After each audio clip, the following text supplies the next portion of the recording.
pour ce nouveau numéro des 60 minutes de ce vendredi 13 janvier 2023, le deuxième de l'année qui a démarré il y a 13 jours exactement.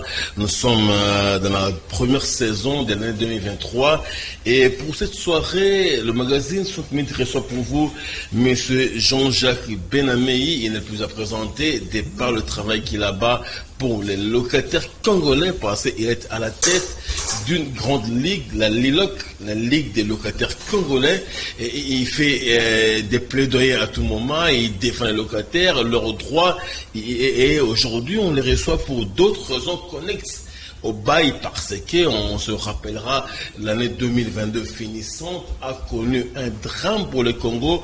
On a dénombré pratiquement 153 morts à Matadi-Kibala parce que les lotissements posent problème. Et dans cette émission, Jean-Jacques Benamei parlera de ces problèmes-là, comment la terre congolaise est calamiteusement géré, il faut le dire, et dans les entrefaits, dans la foulée, il y a des départements qui sont concernés, il y a 4 ministères qui sont concernés, il y a même les chefs coutumiers, l'autotraditionnel qui est concerné parce que là, il faudra le dire, la terre congolaise connaît une gestion un peu scabreuse, calamiteuse, à l'à peu près, s'il faut le dire ainsi. Et d'emblée, je dis bonsoir, M. Benamei. Bonsoir, M. Merci de répondre à notre invitation par cette question, il faut le dire. Oui. Le fait qu'on compte les morts parce que les lotissements posent problème et le bail serait à l'origine de ces morts-là que nous comptons pratiquement sur les cycles de chaque 4 à 5 ans. Aujourd'hui, M. Benamei, la terre congolaise pose problème. La terre congolaise serait, je n'ai pas de l'affirmation, vous avez des éléments, vous avez investigué là-dessus, la terre congolaise serait mal gérée par ceux-là censés la protéger et la donner aux Congolais dans des conditions maximalement tolérables. Mais aujourd'hui, on a compté les morts. 12, 13 décembre 2022. Parce que les lotissements posent des problèmes. Vous êtes président de la Ligue des locataires, vous gérez les locataires, vous les défendez, mais quand on est locataire pendant 20 ans, on ne supporte plus les bails, on doit quand même se taper un chez soi. Ce n'est que normal. À côté de cela, il se pose un problème de lotissement parce que la terre serait mal gérée. Et vous, titillant le gouvernement, il n'a plus le temps, il livre les terres à n'importe qui dans des conditions pas respectées. Merci beaucoup, monsieur le journaliste. Moi, je pense que le problème du sol congolais, nous appelons sa terre, aujourd'hui, comme vous l'avez dit, est très mal géré. Très mal géré parce que on aurait dû voir la terre congolaise gérée rationnellement, adaptée au taux démographique du pays. Plus on accroît en termes démographiques, plus on sait occuper l'espace. Okay. C'est pas pour rien que le ministère de l'aménagement du territoire existe. C'est par rapport à ça. Donc, le ministère là est censé aménager l'espace qui doit être occupé par les Congolais. Donc, si l'espace n'est pas aménagé, c'est un ministère inutile. Nous devons avoir un plan d'aménagement national dans ce pays. S'il n'y en a pas jusqu'aujourd'hui, je pense que le ministre doit déposer sa démission. Mais à la session de mars dernier de 2021, je crois si je ne m'abuse, qu'il devait déposer à l'Assemblée, il aurait déposé un peu d'aménagement, mais qui est très morte. Si les députés ne veulent pas siéger autour de ça, il y a un problème. Hein? C'est un élément important pour ce pays. Plus il n'y a pas de plan d'aménagement, plus on vit ce qu'on vit aujourd'hui. Donc nous sommes dans le désarroi. Parce que la terre congolaise n'est plus rationalisée en termes d'occupation. Okay. Et lorsque la terre n'est pas rationalisée en termes d'occupation, vous avez l'urbanisme qui vient. Et l'urbanisme se rend compte qu'il est écarté du système. Okay. Parce qu'il n'y a pas eu aménagement. Parce qu'il n'y a pas eu aménagement, on se rend compte qu'il y a un quartier qui se crée dans un coin quelconque, un bidonville, fabriqué par un quelconque. Vous et moi, par exemple, nous pouvons commencer par là. Avec notre ami chef coutumier, on peut se taper un petit truc de 20 sur 20, 30 sur 30, ainsi de suite, et voilà, la terre est partie. Donc vous avez aujourd'hui des quartiers comme Mitendi, c'est pas urbanisé. Le ministère de l'urbanisme habitat n'a pas mis son pied là-bas pour urbaniser. Vous avez aujourd'hui Kinkole qui est en train d'être morcelé. le ministère de l'Urbanisme Habitat n'a jamais urbanisé le site. Mais là, on y va comme ça. Je m'interromps, mais là, il y a un gros problème. Vous dites que vous étiez Kinkole, vous étiez Mitendi, oui. Et jamais urbanisé comme il se doit, sans que le ministère n'y mette pied, alors que toutes ces personnes qui s'octroient de l'open des terres brandissent des documents dûment délivrés par ces ministères. Mais c'est là où je vous dis que ces ministères-là deviennent, moi je les appelle des coquilles vides. Hein? Quelqu'un, tu n'as jamais mis les pieds pour urbaniser un site. Je parle de l'urbanisme habitat. Okay. Mais demain, il est le premier à octroyer des titres de, en fait, on appelle ça comme ça, le permis de construire. Tout à fait. À des gens qui habitent le site non urbanisé par lui. Vous voyez, donc maintenant là, ça devient, comme on appelle en lingala, un mumbongo, hein, un commerce individuel. Donc il n'y a plus d'intérêt de l'État là-dedans. Donc nous avons le plan d'aménagement qui a souffert, nous avons l'urbanisme qui n'a pas opéré, mais le plan d'aménagement a chuté. L'urbanisme va plus vite avec des documents à vendre auprès de mal occupants. Okay? Est-ce que ces mesures-là sont suffisamment contrôlées lorsqu'on les construit? On ne sait pas. Le site est occupé comme ça en désordre, mais vous êtes le ministère de l'Urbanisme Habitat.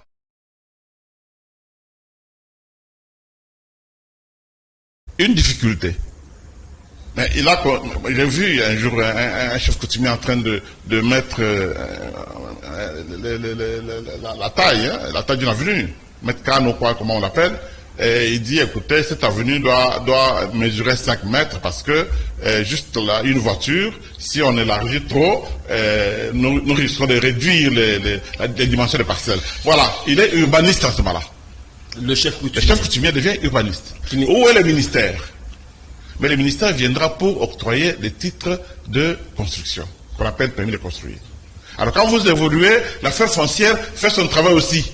Dans un site non aménagé, dans un site non urbanisé, et demain il vient aussi octroyer les titres de propriété. Vous voyez comment nous évoluons? Okay. Et voilà, vous avez des cités urbaines en RDC qui s'étendent d'une manière désordonnée. Je vais de Kikwit. On me parle de Kikwit 5. Alors quand je suis allé visiter le quartier, Kikwit 5 est en train de spolier l'aéroport de Kikwit. Donc bientôt là, Kikwit n'aura plus d'aéroport. Et ce sont nos patrons, nos messieurs, nos boss, nos députés, nos ministres qui sont autour de cette affaire-là. Bon, c'est ça le pays. C'est ça le pays. Et nous, là, on est condamnés à être victimes, 152, 148 morts et tout ça. Mais eux, ils prennent, ils se battent autour de notre sol et ils se le partagent comme si c'était un gâteau morcelé pour des pauvres. Et la terre est en train de partir. La terre est en train de partir. Moi, ça me fait mal. Ça me fait mal parce que ces ministres-là sont en face du chef de l'État chaque vendredi. Et ils lui disent quoi? Nous avons un aspect important. La certification de l'espace loti. Je précise bien le mot, la certification de l'espace loti. Je prends le cas de Mitendi. Depuis que ce site-là a été loti, qui l'a certifié? Nous avons un service qui est habilité à certifier l'occupation. Le BAU qui ne travaille pratiquement pas. Non, BAU, on l'a jeté. BAU n'a même pas de budget maintenant. BAU, c'est fini. Ces ministères n'ont pas besoin d'études. Ce sont des ministères qui fonctionnent selon les guises, les volontés de ceux qui sont là. De leurs animateurs. Le ministre. Les ministres. Je ne me gêne pas les mots, ce sont ces ministres-là. Les ont trouvés comme ça, ils n'ont rien initié. Et ils vont partir, ils vont les laisser comme ça. Ok, mais évidemment, on va récapituler un petit récap très rapidement. C'est-à-dire quoi? Nous partons de l'urbanisme et de l'aménagement du territoire d'abord, ce qui est la clé de voûte de toutes les opérations. Ouais. C'est Guy Londo, aménagement du territoire. On ne parle pas des personnes, mais actuellement, c'est lui l'animateur. Oui. On prend urbanisme et habitat, puis Soumabilou, deuxième animateur. Oui. Les affaires foncières, Molin de Sakombe, troisième animateur, un point clé pour la gestion du sol congolais. Oui. Et le quatrième, c'est Alexis Guizard au ITPR. Et dans le clou de tout ça, il y a le chef coutumier qui est dans la danse. Il doit nous dire, lui aussi, comment il parvient à distribuer les terres. Il doit nous dire. Mais il est là, vous pouvez l'appeler au téléphone, il va vous dire, écoutez, je suis le propriétaire, je suis le descendant, je suis l'autochtone, Mais vous êtes l'autochtone. Mais la constitution congolaise dit les sols et le sous-sol appartiennent à l'État congolais. Mais vous êtes l'autochtone. Vous êtes autorisé à distribuer anarchiquement les espaces congolais à n'importe qui. Non. Moi, je pense qu'il y a un problème à ce niveau-là. On peut être chef coutumier, on peut être qui que ce soit. Lorsqu'on n'est pas dans les normes, vous êtes en train de détruire. Et on détruit aujourd'hui. Comme ça, vous voyez, Kinshasa est en train de se détruire. Quand vous allez à l'intérieur, vous verrez que toutes les villes sont en train de partir. Les combles, c'est quoi? On construit bas. Tous ces gens-là, ce sont des pauvres. Ce sont des locataires qui fuient. Okay. Le terme, c'est ça. C'est nous qui fuyons. Parce qu'en amont, le ministère de l'Urbanisme et de l'Habitat ne nous protège pas. À travers un bail mais sérieux, nous avons une loi. Conséquent, nous avons une loi votée au Parlement, une loi nationale.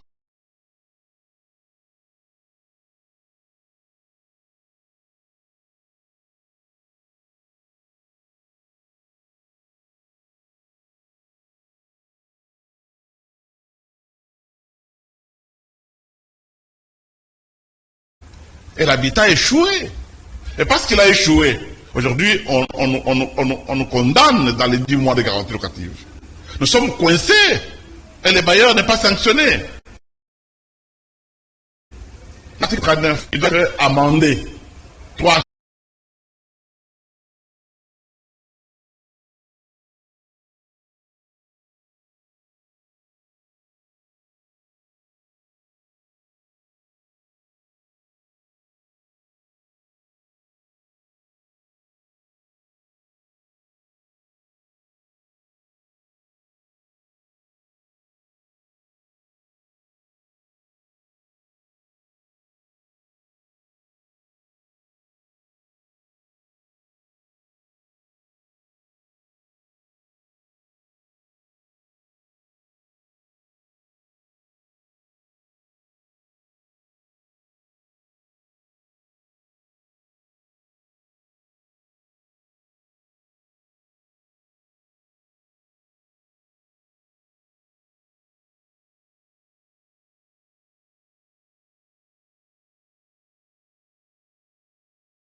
Urbanisme Habitat, l'affaire foncière ne tient pas compte de cette jeunesse-là aujourd'hui. Quand vous allez à l'option urbanisme à l'ESAU, il n'y a presque pas d'étudiants là-bas. Parce que selon les informations, ils ne sont pas pris au sérieux. Voilà. Et maintenant, vous ne les prenez pas au sérieux. C'est comme un médecin. Vous ne les prenez pas au sérieux, il déambule dans la rue, il se promène. Vous prenez comme je vois aussi dans les communes aujourd'hui, une fillette qui quitte la maison, directement il est sur le bureau de l'habitat et il commence à auditionner. Mais vous prenez un juriste qui a terminé à l'université, qui est dans la rue en train de chômer. Ouais, c'est un peu ça la confusion dans ces ministères-là. Donc on ne tient pas compte des qualités des personnes qui doivent apporter un plus dans le fonctionnement de ces ministères-là. Donc c'est-à-dire que les morts que nous avons compté équivalent à une centaine de morts pour être évités si l'urbanisme et habitat, l'aménagement du territoire, ça allait arriver comment? Assez outillé pour ça allait arriver comment? Si Mitendi était urbanisé correctement. Vous avez déjà entendu des calamités à ma campagne? Vous avez déjà entendu des calamités à la cité Mambout ou à la cité verte? Pourquoi? Parce que c'était urbanisé. Ce sont des sites préalables. C'était des sites qui provenaient des études préalables. Donc, on peut vivre les calamités, qu'on sort, mais il n'y aura pas de mort à la dimension qu'on a vu là où vous êtes la nuit paisiblement en sommeil, vers 3 heures du matin, vous vous retrouvez dans une rivière. Ça non. Et votre maison, on l'emballe, ça va, et puis c'est un ravin qui se crée. Non. Ça c'est dans un contexte où tout est pris à la légère, où une maison est construite selon les grés de celui qui l'a conçu, sans qu'il y ait contrôle préalable de ces ministères-là. Donc les ministères ont démissionné. Je parle de ces 4 ministères-là ont démissionné aujourd'hui. Nous rappelons urbanisme et habitat, oui. Aménagement du territoire, oui. Affaires foncières, ITPR, ils ne travaillent pas pour sauver les sols. Non, ils sont interpellés, ces ministres-là. Oui. Aujourd'hui, nous sommes en 2023, oui. On a compté 156 morts en 2022. Il y aura d'autres pluies en 2023. Ne vous en faites pas. Il y aura d'autres pluies en 2024. Ces ministères-là comprennent aussi, tant qu'ils le peuvent, qu'aujourd'hui, il faut sauver pour les passer. La terre n'est pas à gérer non seulement ça. Regardons les pays africains aujourd'hui. Nos voisins de l'Afrique aujourd'hui, tout le monde est en train de faire un grand effort pour moderniser son sol, construire quand même aux normes internationales. Mais si le Congo tient à tout prix à rester dans les standards internationaux, on a tout intérêt à modifier les contextes. Ces 4 ministères-là doivent se mettre ensemble, étudier d'abord les difficultés qu'on a aujourd'hui, les évaluer ensemble avec la BAU. Et après, c'est quand ils verront qu'ils sont capables maintenant de relever la chose. Il faut présenter ça au Conseil des ministres. Et demain, nous avons un nouveau Congo par rapport au contexte de la gestion des terres. La terre ne se gère pas comme ça. La terre, c'est comme le corps de l'homme. Quand ça disparaît, c'est fini et vous ne l'aurez plus. Aujourd'hui, ceux qui sont dans le désert là, ils n'étaient pas dans le désert. Ils n'ont pas souhaité ça. Mais ils l'ont créé eux-mêmes. Mais si aujourd'hui, nous-mêmes, nous voulons détruire notre terre à nous, les centièmes générations, millième génération vont nous qualifier de qui? Voilà. Donc aujourd'hui, il y a 2 problèmes qui se poseront toujours aujourd'hui et demain, mais c'est bien la main. Il y a le permis de construire, ce sont des bâtir et des propriétés. Alors, quels sont les préalables pour les Congolais lambda, tous citoyens qui prétendent à être propriétaires demain? Quelle démarche à mener auprès de ces départements-là, disons ministères, pour que ces documents soient inattaquables? Parce qu'on le retrouve, mais puis après, quand la terre disparaît, la personne ne sait plus. L'anarchie a atteint un niveau tel qu'il faut tout revoir. Il faut tout revoir aujourd'hui. Il faut que le ministère de l'urbanisme habitat, plutôt de l'aménagement du territoire, nous donne un plan d'aménagement pour ce pays. On en a besoin. Qu'on sache d'abord combien nous sommes dans ce pays. Okay. Et on doit occuper les sites de quelle manière. Nous détruisons, non? Quand tu prends Badara, Mikondo, c'est la destruction. On détruit notre terre. On aurait dû avoir des cités, des belles cités à ce côté-là, surtout que c'est plat. Mais voilà, nous sommes dans un contexte où tout le monde s'arrache là où il veut et ça s'abîme. Le ministère de l'aménagement du territoire doit nous produire un plan d'aménagement. Nous dire où est-ce qu'on peut construire et de quelle manière on doit construire. Ça, c'est un de 2. Et tout site qui est décidé à lotir, l'urbanisme est là pour faire ce travail. Le lotissement, d'abord, c'est sur papier. Ce n'est pas comme ça, on ramasse 2-3 personnes. On met le plan urbanistique sur papier. Et quand il y a un plan comme ça, ce plan-là permet aux ingénieurs qui viendront de pouvoir le respecter. Mais quand vous mettez demain c'est Jean-Pierre qui commence à construire, au sommet il a combien? Au sommet il a $1 500. Ah, moi aussi j'ai un petit rien chez moi à la maison, on peut ajouter, et voilà. Petit à petit, c'est là un nouveau quartier qui se crée. Voilà là où nous sommes aujourd'hui. Et quand ce sont des quartiers non urbanisés, il n'y a pas de caniveau. Et l'eau de pluie, quand ça vient en grande quantité, il n'y a pas de pardon. Donc la faute, c'est à ces 4 ministères-là, ils doivent se mettre... Non, on conseille, ça coûte quoi pour se mettre en synergie? Il y a un problème, il y a un tabou. Mettez-vous ensemble. Aménagement du territoire, urbanisme et habitat, affaires foncières et ITPR sont les 4 ministères. Ils ont en commun les seuls Congolais. Les seuls Congolais, voilà. Et ils doivent les gérer à bon escient, voilà, pour que les morts ne soient plus comptés. Comme on a vu. Mais moi, je vous donne raison. Ça, il faut qu'on se le dise. Vous avez cité 2 cités importantes ici à Kinshasa. Depuis qu'on les a mises sur pied, ça, c'est aussi une vérité, on doit se le dire. Mobutu, c'était verte, on n'a jamais appris des calamités qu'on a vécues à Mémité, c'est-à-dire que, et Mobutu, et c'était verte, il y a des études qui ont été entreprises, et puis, la nationale numéro 1 est toujours menacée. Est toujours menacée. Oui, parce que si Mitendi ne sera pas urbanisé, dites-vous que cette route-là aura toujours des problèmes. À la longue, on a tout intérêt à mettre en place ces mécanismes pour protéger la nation numéro 1. Mais c'est bien, puisque vous semblez mettre la question, vous investiguez sur la terre congolaise, sur le sol congolais, qui appartient, on le dit toujours, à l'État congolais, parce que ce n'est pas une affaire d'individu. Vous pourrez faire le chemin, prendre l'initiative d'aller vers tous ces 4 ministères, vous avez vos investigations, vous avez votre expertise, leur faire comprendre que sans avoir le territoire, la nation numéro 1 est menacée.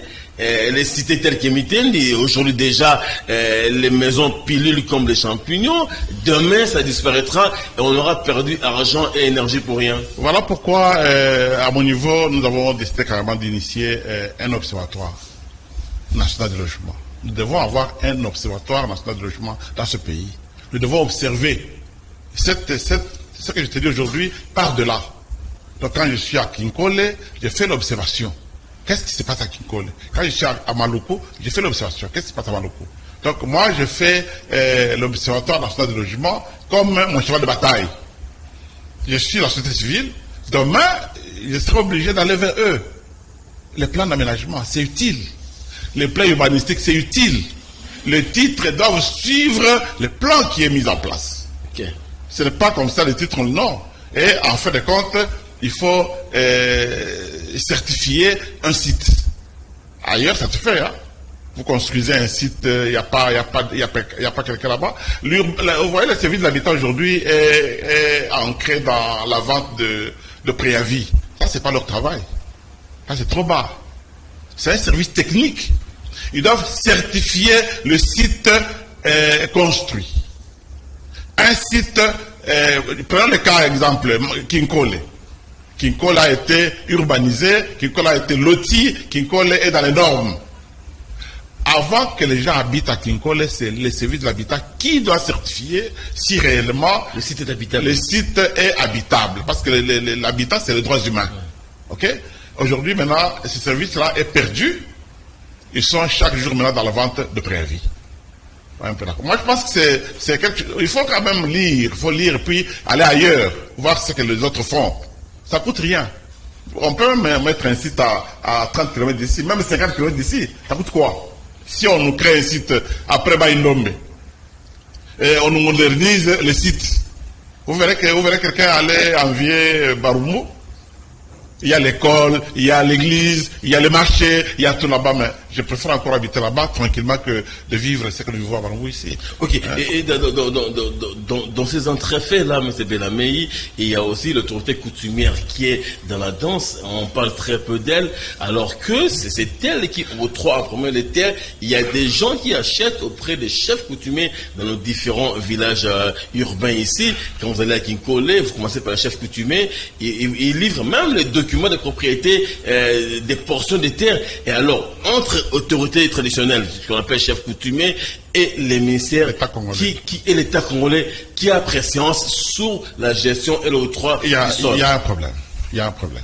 Il y a un problème parce que l'État congolais est venu trouver l'autochtone ici. Il faut dire les choses clairement. Okay. L'État congolais est venu trouver ces gens-là en train d'habiter les sites ici. Il y a des petits problèmes au niveau de la gestion du pays qui a fait que, au lieu que l'État congolais s'investisse dans les dialogues, dans la collaboration avec les chefs coutumiers pour voir clair, je vous ai trouvé, je suis le patron de ce pays maintenant, vous êtes les autochtones, discutons, qu'est-ce que nous devons faire, et vous et nous. Ok. Il n'y a jamais eu un débat comme ça en RDC. Ça s'est passé comment? Avec le phénomène avec Bachar Mobutu, le Bachar Mobutu récupère tous les chefs coutumiers, il les met dans l'impair, je pense, GMPR ou impair, quelque chose comme ça. Ils étaient, c'est pas chef de district, le truc machin. Ils étaient payés. Alors, ce qui a fait que un chef coutumier assis chez lui, il est d'office membre du impair, puis il avait un salaire. Alors, mentalement, il était d'office affecté. Ok. Ne tenant pas compte qu'un jour il mourra et que les enfants poseront la question à l'entourage, mais les grands-pères est décédé, la suite c'est quoi? Vous voyez?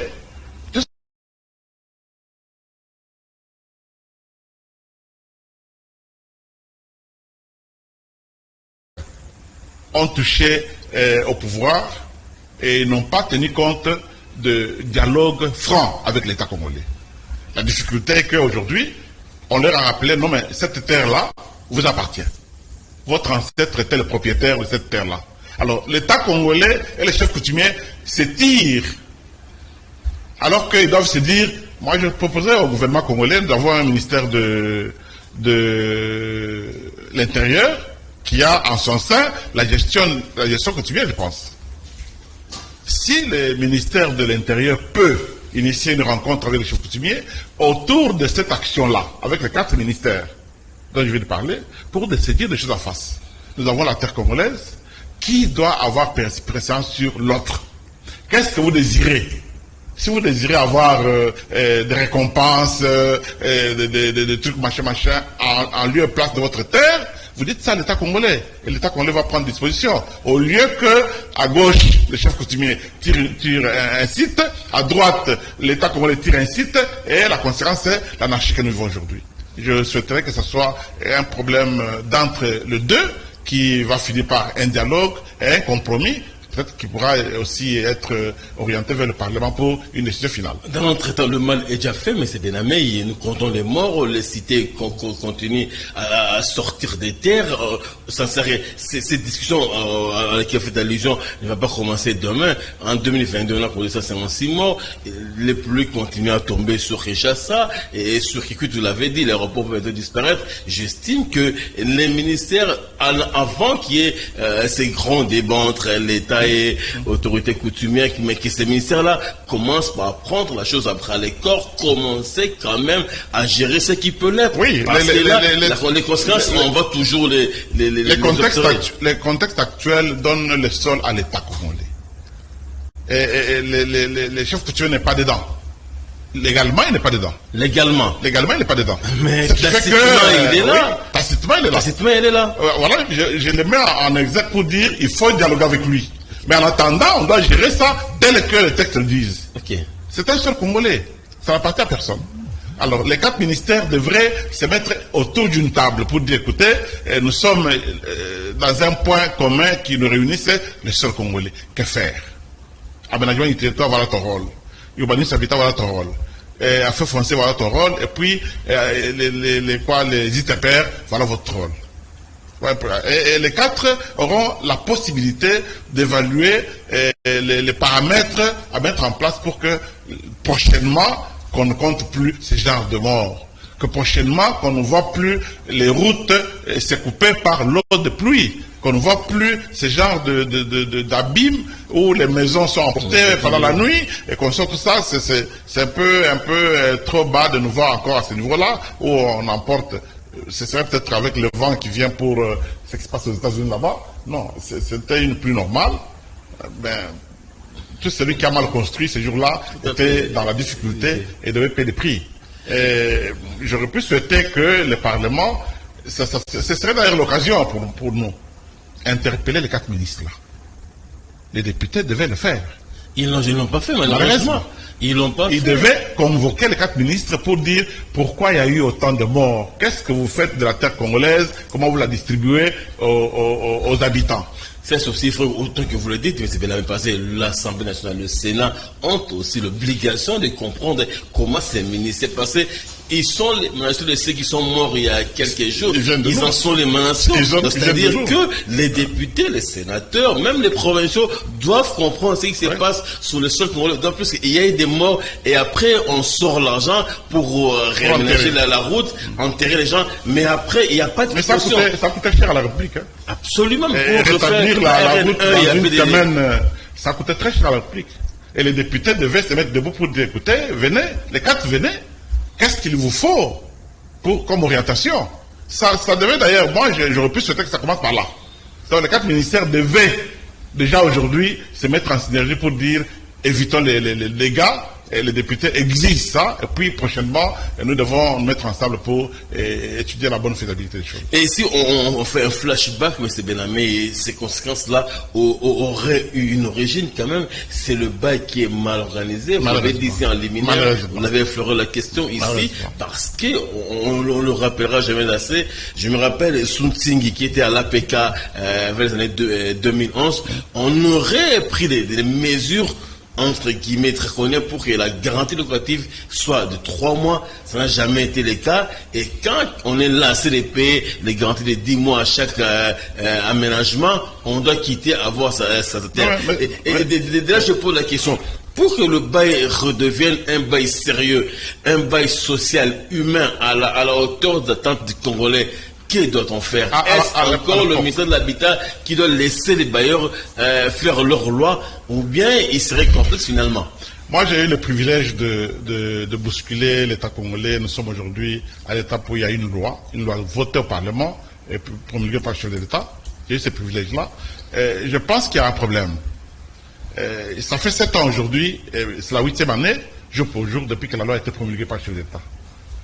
Lorsque la loi n'est pas en train d'être appliquée, on va vers sa mort. C'est comme ça.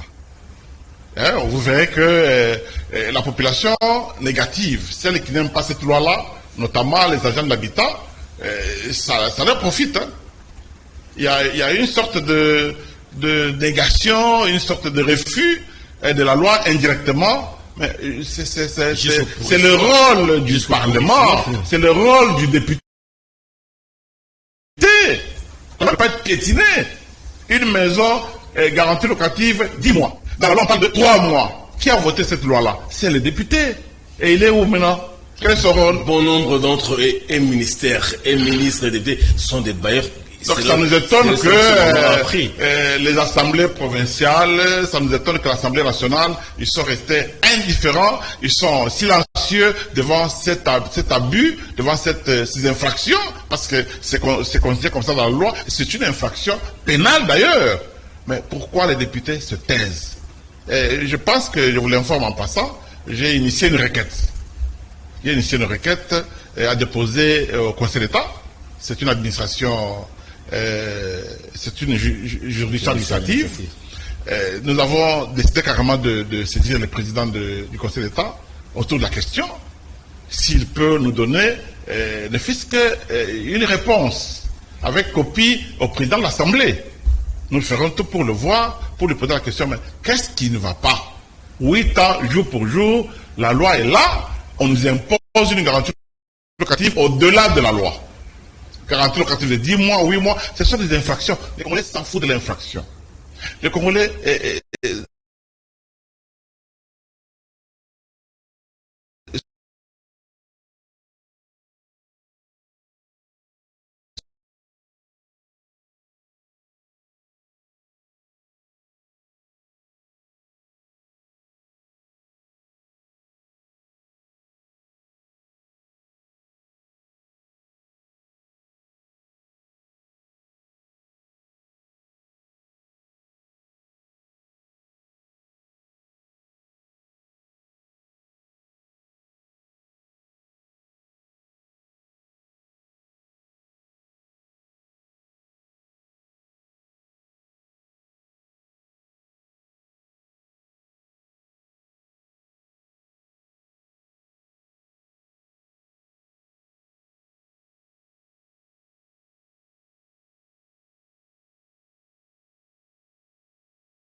ça, c'est logique. Il ne faut pas chercher les démons ailleurs.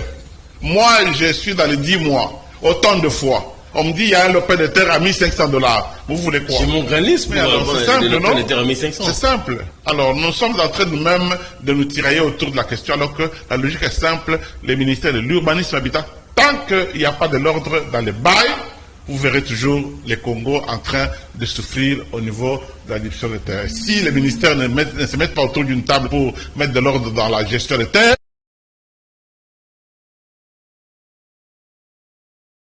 défendait souvent toujours et encore les locataires, mais là aussi, ne serait-il pas complice de ces anomalies-là où peut-être il est devant un fait accompli, il doit aménager, il a femme et enfant, il y a des gens qui aménagent à 2 mois du terme d'une grossesse, il doit caser la femme, il n'a pas les choix. Mais quelle serait la coercition pour que ces 3 mois deviennent un jour une réalité ici? Ça ne coûte rien. Ça ne coûte rien. Le ministère de Pius Mabilo n'y fait pas beaucoup allusion et il est à autre chose. Et les gens disent même que la plupart des ministres et des députés sont eux-mêmes bailleurs. Là, il y a un blocage.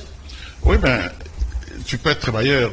Ce qui fait mal, c'est quand on amène les passions, les sentiments de la maison, on les amène en fonction. Si vous êtes ministre, c'est pour la République. Vous n'êtes pas le ministre, c'est pour votre maison. Si tu es bailleur chez toi à la maison, tu viens en fonction avec les sentiments d'être bailleur. Je me rappelle, j'ai écrit à M. Pius Mwabilou une lettre lui demandant de bancariser la garantie locative. Pourquoi? Parce que la garantie locative produit des intérêts. La garantie locative produit des intérêts, on ne peut pas nous raconter des histoires, non, la garantie ne produit pas. Non, c'est notre argent à nous. Je vous le donne, je vous le donne, deux minutes après, vous achetez un sac de riz. Mais vous avez bénéficié. Vous allez payer le devoir de votre enfant. Vous avez bénéficié. Vous êtes en train de bénéficier sur mon argent. Mais dans la loi, on nous dit, la garantie ne produit pas d'intérêt. Pour que ça ne produise pas d'intérêt. Et lui et moi, on ne la touche pas. On met dans un coin neutre. Comme ça, à la fin, la personne neutre là nous dira qu'est-ce que l'argent a produit. Sachez que dans l'argent qui est placé quelque part, il y a toujours un calcul qu'on appelle les amortissements. Notre monnaie est amortissable. Mais ce n'est pas le bailleur qui va l'amortir. C'est la banque qui amortit, parce que c'est un dépôt. Mais aujourd'hui, je ne sais pas, nous sommes l'unique pays au monde d'ailleurs qui offre un crédit. Hein? Il ne faut pas l'appeler garantie, non. Qui offre un crédit gratuit à une autre personne. Sans pont. Sans pont, c'est-à-dire que l'État n'est pas là. Ça s'offre comme ça gratuitement. Aussi, $2000 nayo, au Kabeli Moutou. C'est en RDC, on voit des choses comme ça, et c'est grave. Moi, je dis ça, ça me fait très mal au cœur, et je vois combien les locataires peinent pour ça. Hein, pour se battre, avoir 10 mois, et parfois ils sacrifient les études des enfants parce qu'ils doivent payer au bailleur 10 mois. Et quand ils prennent ça, c'est la fête, c'est la joie. Hein? Et imaginez-vous un peu cette légèreté-là, et le ministère de l'Urbanisme Habitat se tait. Le ministère est indifférent devant ce genre de souffrance, devant ce genre de peine. Mais vous voulez que les locataires fassent quoi? Qu'on se bagarre avec les bailleurs? Non. Nous avons notre avocat, c'est le ministère de l'Urbanisme Habitat, qui est là, qui est au milieu du village. Il doit nous protéger. Protéger les bailleurs aussi, pas seulement les locataires. Non. Les bailleurs, quand il est dans la position de force, non? Quand je ne paie pas le loyer, on fait quoi?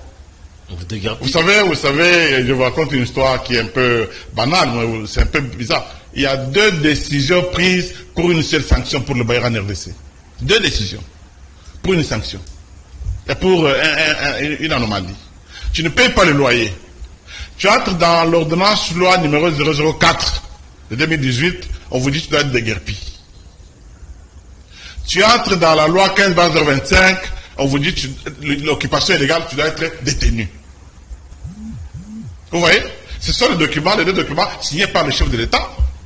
Et il y a 2 sanctions comme ça pour un seul individu, pour un seul cas. Et le bailleur, quand lui, il prend les 10 mois, les 8 mois, tout ça, ça fait la joie de l'habitat parce que plus il y a trop de garanties en désordre, plus il y a beaucoup de difficultés, plus il y a beaucoup de cas qui viennent devant leur bureau et ils peuvent manger. Moi, je pense que c'est un problème qui devient sérieux. C'est pour ça que je répète encore que nous devons saisir le Conseil d'État, officiellement. Et je vais demander à mon équipe, on va descendre souterrain. Je viendrai prendre votre caméra ici. On va le faire. Au besoin même, pourquoi pas? On peut même aller plus loin pour en faire un problème auprès du chef d'État. C'est pas normal. Ce n'est pas normal. Je viens de Kikwit, j'ai trouvé la même bêtise là-bas. 10 mois de garantie. Mais c'est pas normal. Nous souffrons, nous peinons. Là, je m'adresse au chef de l'État. C'est pas normal. Nous sommes dans une année électorale. Vous allez nous dire quoi? Nous peinons, nous les locataires, il n'y a personne qui prend la place pour nous. Et nous voyons un jour un monsieur venir, non, pour voter un député. C'est pas normal.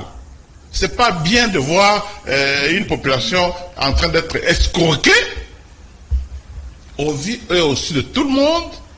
Je dis bien escroquée parce que je pèse bien le mot. La garantie produit des intérêts. La fois passée dans ton émission, je t'avais dit quoi? La garantie, ses origines tirent, elle tire les origines dans les biens mobiliers du locataire. Ça va démettre l'argent. Et l'argent, c'est un paramètre très compliqué économiquement. Mais aujourd'hui, quand les gens de Mobutu sont venus, ils ont transformé les choses. C'était maintenant, l'argent est garanti argent. Avec tous les paramètres que cela peut entraîner. Aujourd'hui, nous sommes devant une équation. Nous versons l'argent. Le bailleur se tire la tête et dit, bon, il me faut 10 mois parce que j'ai un problème. Il constitue ses préoccupations sur mes dépenses à moi, ma garantie à moi. C'est là où nous sommes maintenant. Ok, vous avez dit tantôt, si nous reste 3 minutes, tel qu'il nous fait comprendre, Frédéric Tanki découpe par Bola, et vous nous avez fait comprendre ainsi qu'il y a une correspondance adressée au ministre Pius Mwabilu Mbayo Mukala. Nous lui avons adressé une lettre. On nous attend la réponse. Pour la réponse n'est toujours pas arrivée. Ouais. Alors, il faudrait une autre forme de pression, mais c'est bien aimé, puisque Pius Mwabilu n'a pas répondu, Guy Loando n'a pas de plan d'aménagement dûment établi, défendu et livré au public, les affaires foncières des livres de propriété, comme c'est-à-dire qu'il y a encore des problèmes. Ne faudrait-il pas les enjamber, tous ces ministères-là, le mettre devant la population, devant les assemblées, pour qu'ils soient interpellés? Parce que là, la question est demeure. Et les morts, on va se de les coder passer. L'émission ici, on l'a produit passer, il y a eu des morts. Oui. On a vu que l'origine, c'est le bail qui est mal organisé. Oui. La population n'est pas assez protégée par rapport au sol. Oui. Et il y a des conséquences fâcheuses. Je vous ai dit que je suis obligé de rencontrer le président de l'Assemblée. Je dois le voir. Même le président de l'Assemblée provinciale. Je dois le voir. J'étais avec le gouverneur de Kwilu. J'étais là, je lui en ai parlé. Donc, je pense que nous avons, nous, la société civile, un devoir. C'est de parler au nom de la population. Je dois faire un effort, après la requête déposée au Conseil d'État. Je vais tout faire pour rencontrer le président de l'Assemblée, même ses collaborateurs. Nous devons, cette année-ci, commencer autrement. Les 10 mois de garantie doivent cesser. Et on doit sanctionner tout le monde qui les perçoive. Donc, c'est même pas un secret. Aujourd'hui, maintenant, il se tape sur la poitrine et se dit, bon, l'Ango et on s'en fout. Donc, la loi est là, elle est en vigueur, la loi est là, elle vit encore. Nous devons nous donner de la vigueur à cette loi-là. C'est ça notre obligation. Alors, au-delà des urbanisme et habitat, au niveau du territoire, on n'a pas encore vu ces ministres-là. C'est peu qu'il attend de vous certaines propositions pour éclairer la lanterne, les affaires foncières, pas encore vu, les ITPR. Et pourquoi ne pas élargir le champ, voir tous ces ministres-là, leur faire comprendre le danger qui courent les Congolais dans leur politique-là, d'à peu près. Nous avons l'obligation de rencontrer tout le monde. Je pense que cette année, c'est une année où on va tenter d'aplanir un peu les choses. L'affaire foncière, les ITPR, l'aménagement du territoire, surtout l'aménagement du territoire, parce que là, on y tient. Parce que s'il y a un plan d'aménagement, il faut même réveiller les plans directeurs. Les plans directeurs de Ngiringiri. Vous en avez? Vous avez déjà vu ça? Les plans directeurs de Mbumbu. Le plan directeur de Kalamou. Il y en a. Il faut réveiller ces plans-là. Et essayer de relire ça. BAU, réveiller le BAU pour voir mais comment nous pouvons, avec ces plans directeurs, voir comment on devait prolonger le quartier de Kinshasa. Maintenant, nous sommes dans une difficulté où ça s'est prolongé de soi-même. Comment nous pouvons, cette fois-là, revenir à la raison pour améliorer les choses, constater les conséquences et puis relever la pente. Moi, je pense qu'il y a moyen de... Cette année, on fera un effort pour approcher tous ces ministres-là et puis discuter avec eux. Ok, 4 ministères clés pour sauver la terre ou le sol congolais. Aménagement des territoires par Pisouma-Bilou, par Guy London-Boyo, urbanisme et habitat Pisouma-Bilou, les affaires foncières Molendo Sakombi, les ITPR Alexis Guizaro et l'autorité coutumière doivent travailler ensemble pour que les morts qu'on a comptés en 2022, on ne puisse plus les compter en 2023. C'est le cri, c'est le credo actuel de la LILOC, la Ligue des locataires, dirigée par mon invité ce soir, M. Jean-Jacques Benamei, qui estime qu'il y a à faire pour sauver ce qui peut encore l'être. En 30 secondes, M. Benamei, vous avez effleuré la question ici, la banque de l'habitat, est-ce qu'elle a garanti, si elle est bancarisée, la solution est toute trouvée? Oui, oui. Et non seulement la solution est trouvée, mais aussi, je pense que les bailleurs peuvent se trouver aussi. Cette histoire-là, on n'est pas en train de torturer les bailleurs, non. Hein? Les bailleurs endossent, c'est une responsabilité qui n'est pas normale. L'argent à rembourser n'est pas à consommer. La loi dit la garantie locative ne peut pas être consommée. Alors, autant mieux mettre ça ailleurs, et lui et moi, nous sommes épargnés au conflit de consommation, et à la fin du bail, nous avons l'argent sur la table, c'est visible, on déduit tout ce qu'il faut déduire, je récupère mon argent, l'affaire est terminée. Donc c'est plus facile. Et je recommence encore à demander à son excellence, monsieur le ministre, si il peut nous aider à relancer la bancarisation de la garantie locative, ça peut nous arranger. Monsieur Benamei, nous vous disons merci. Merci. D'avoir été de notre pendant ces minutes, au cours de l'émission 5 minutes, en espérant qu'il y ait d'autres questions qui seront renvoyées par les gens qui nous suivent. Nous vous les transmettrons, ou bien vous reviendrez ici pour encore éclairer ceux qui veulent comprendre c'est quoi l'importance du bail, comment cela peut contribuer à sauver les vies au Congo. Merci beaucoup. Merci également à vous pour votre attention. Merci à Koupar Bola, Frédéric Tankidi, Rodi Louadio et Paty Toumou pour la partie YouTube. Et en un clic, ne manquez pas nos programmes. Si sur YouTube, Canal YouTube, un clic suffira pour que ce programme, vous le voyez, le revoyez en temps réel. Merci à vous et le rendez-vous est pris. Un autre vendredi pour un autre numéro de 60 minutes. D'ici là, portez-vous bien fidèles à notre programme. Bonne soirée chez vous et bye bye, Inch'Allah.